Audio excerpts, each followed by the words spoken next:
राधे राधे मित्रों, क्या यह शरीर ही हम हैं या फिर इसके भीतर कोई और गहराई है जिसे हमने कभी समझा ही नहीं। भगवान श्री कृष्ण आज अर्जुन के सामने खोलते हैं आत्मा और शरीर का रहस्य। वे बताते हैं यह शरीर क्षेत्र है और इसे जानने वाला क्षेत्रज्ञ। जो इस रहस्य को जान ले वह केवल जीवन को नहीं मृत्यु को भी समझ लेता है और यही है मुक्ति का मार्ग।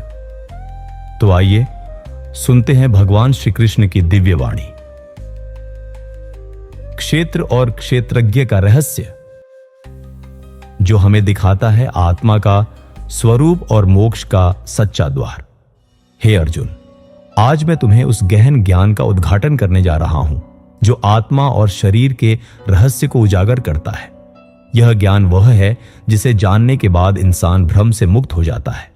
यह वह प्रकाश है जो अज्ञानता के अंधकार को चीरकर आत्मा को उसके परम लक्ष्य की ओर ले जाता है। हे पार्थ, इस शरीर को क्षेत्र कहा गया है। यह वह स्थान है जहां आत्मा अनुभव करती है, कर्म करती है और फल भोगती है। यह शरीर पंचतत्वों से बना है, पृथ्वी, जल, अग्नि, वायु और आकाश। भीतर मन है, बुद्धि है, अहंकार है। यह शरीर जन्म लेता है, वृद्ध होता है और अंततः मृत्यु को प्राप्त होता है। लेकिन इसका स्वामी, इसका साक्षी आत्मा है। आत्मा को क्षेत्रज्ञ कहा गया है। जो व्यक्ति इस शरीर को अपना स्वरूप समझ लेता है वह जन्म मृत्यु के चक्र में बंध जाता है। लेकिन जो जानता है कि मैं शरीर नहीं हूं, मैं आत्मा हूं, वही इस संसार के बंधनों से मुक्त होता है। यही विवेक है, यही ज्ञान है।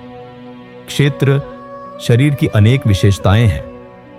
इसमें इंद्रियां हैं, इच्छाएं हैं, विकार हैं।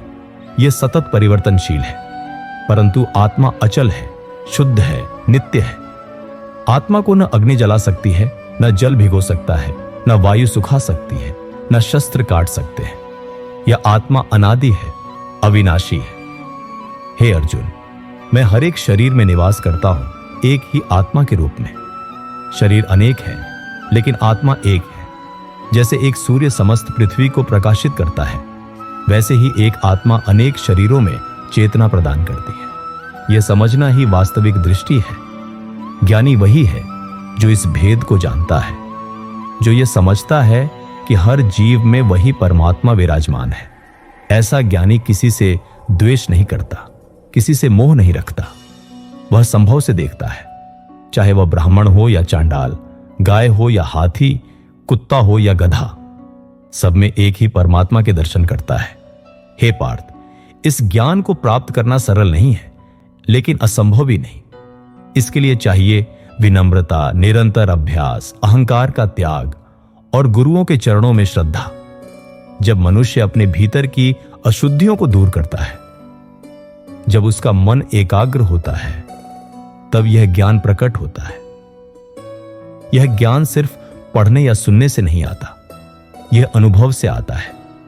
जैसे कोई व्यक्ति समुद्र को देखकर उसकी गहराई नहीं समझ सकता, वैसे ही आत्मा को केवल विचारों से नहीं जाना जा सकता। उसके लिए अंतर्मुखी होना पड़ता है, ध्यान में उतरना पड़ता है। हे अर्जुन, मैं वह आत्मा हूं जो सब जगह व्याप्त है, जो मुझे सब जगह देखता है और सब में मुझे देखता है। वह कभी मुझसे अलग नहीं होता और मैं भी उससे कभी अलग नहीं होता। जिसका मन निष्कलंक है, जो समदर्शी है, जो सुख दुख में समान भाव रखता है, वही मुझ में स्थित होता है।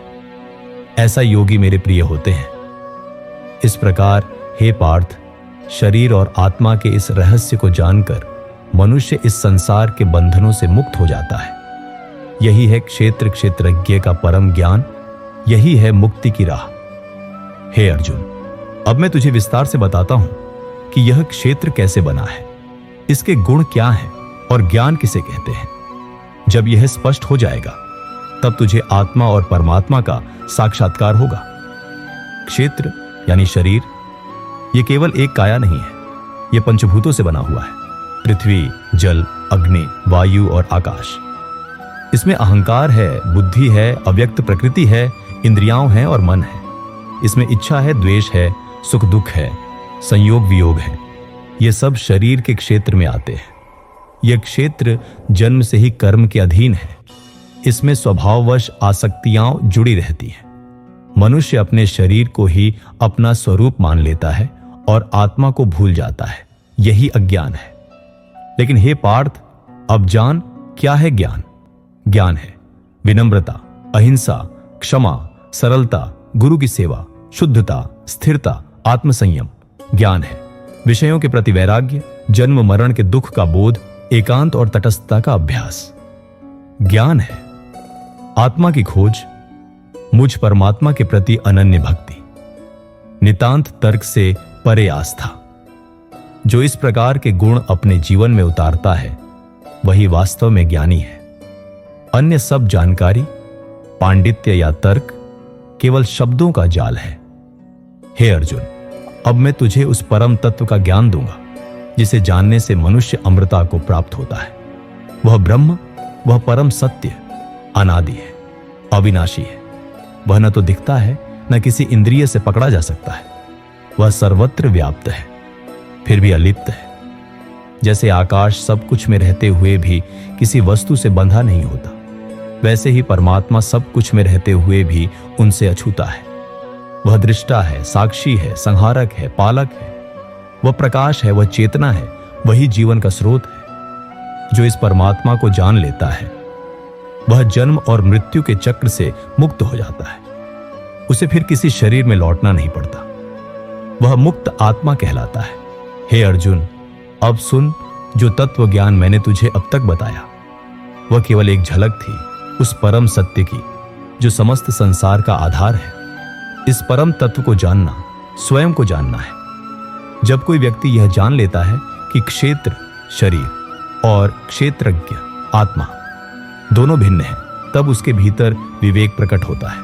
यही विवेक उसे आत्मा की यात्रा पर ले जाता है। वह जान जाता है कि वह केवल शरीर नहीं बल्कि परमात्मा का अंश है।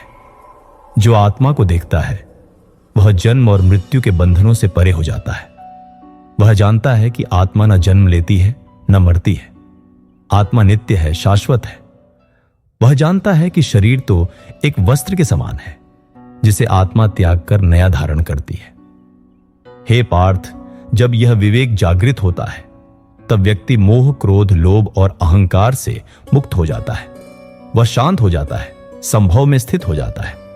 सुख दुख, मान अपमान, लाभ हानि सब उसके लिए समान हो जाते हैं। ऐसा व्यक्ति संसार में रहते हुए भी संसार से परे होता है। वह कर्म करता है लेकिन फल की आसक्ति से मुक्त होता है। वह सेवा करता है लेकिन स्वयं को कर्ता नहीं मानता। वह जानता है कि सब कुछ परमात्मा की प्रेरणा से हो रहा है। यह ज्ञान केवल पढ़ने सुनने की चीज नहीं है, यह अनुभव की बात है। यह तब आता है जब मन शुद्ध होता है, जब अहंकार शांत होता है, जब मनुष्य अपने भीतर की ओर देखता है। हे अर्जुन, जो यह जान लेता है कि हर जीव में वही आत्मा है, वही वास्तव में ज्ञानी है। वह किसी को छोटा बड़ा नहीं समझता। उसके लिए सब एक है। सब में वह ईश्वर को देखता है।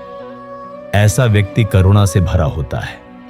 वह हिंसा नहीं करता, वह सेवा करता है।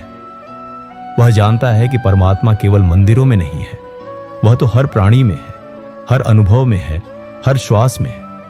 यह भावना ही उसकी पूजा बन जाती है, उसका ध्यान बन जाती है। अर्जुन, अंतिम सत्य सुन। यह जो ज्ञान है यह केवल आत्मा और शरीर का विश्लेषण नहीं है। यह वह प्रकाश है जो मनुष्य को अंधकार से निकालकर सत्य की ओर ले जाता है। जब कोई व्यक्ति जान जाता है कि आत्मा शरीर से भिन्न है और परमात्मा उसी आत्मा का सर्वोच्च रूप है, तब वह जीवन का रहस्य समझ लेता है। इस संसार में जो कुछ भी है वह या तो प्रकृति का अंग है या पुरुष अर्थात आत्मा का। प्रकृति जड़ है, वह कार्य करती है, परिवर्तनशील है, क्षणभंगुर है। आत्मा चेतन है, वह साक्षी है, अविनाशी है। हे अर्जुन, जब आत्मा प्रकृति के संपर्क में आती है तभी वह जन्म और मृत्यु के चक्र में फंसती है। कामनाओं के वशीभूत होकर वह बार बार जन्म लेती है। लेकिन जब आत्मा यह समझ लेती है कि वह केवल साक्षी है, तब वह इन बंधनों से मुक्त हो जाती है। यह बोध एक दिन में नहीं आता, इसके लिए साधना करनी होती है। अभ्यास, समर्पण, वैराग्य और ईश्वर में पूर्ण श्रद्धा से ही यह संभव है। जो व्यक्ति अपने चित्त को स्थिर करता है, जो इंद्रियों को नियंत्रित करता है, जो मन को परमात्मा में लगाता है, वह इस रहस्य को समझ लेता है। उसे यह ज्ञान आत्मानुभव के रूप में प्राप्त होता है। और हे पार्थ, जब यह ज्ञान पूर्ण होता है, तब वह ज्ञानी यह जान लेता है कि वही परमात्मा है, वही सबका कारण है, वही सब में व्याप्त है। वह जानता है कि संसार के कण कण में वही परम शक्ति प्रवाहित हो रही है। ऐसा ज्ञानी न किसी से घृणा करता है, न किसी से आसक्ति। वह केवल प्रेम करता है। वह करुणा का स्वरूप बन जाता है। उसका जीवन ही उपदेश बन जाता है। उसका मौन ही शांति का स्रोत बनता है। इस प्रकार जो ज्ञान मैंने तुझे दिया, हे अर्जुन, वह केवल ज्ञान नहीं, मुक्ति का द्वार है। इसे जानकर, इसे अपनाकर कोई भी व्यक्ति मोक्ष को प्राप्त कर सकता है। यह है अध्याय 13, क्षेत्र और क्षेत्रज्ञ का रहस्य, शरीर और आत्मा की गाथा, अज्ञान से ज्ञान की यात्रा। अगर आपको श्री कृष्ण के ये दिव्य उपदेश प्रेरणादायक लगे तो कृपया वीडियो को लाइक करें, सब्सक्राइब करें हमारे चैनल कृष्णवाणी को, और इस ज्ञान को अपने प्रियजनों तक पहुंचाने के लिए वीडियो को शेयर करना न भूलें। नीचे दिए गए लिंक पर क्लिक करके आप हमारे पूरे गीता का सार, श्री कृष्ण के 18 दिव्य उपदेश प्लेलिस्ट को भी देख सकते हैं। जय श्री कृष्ण।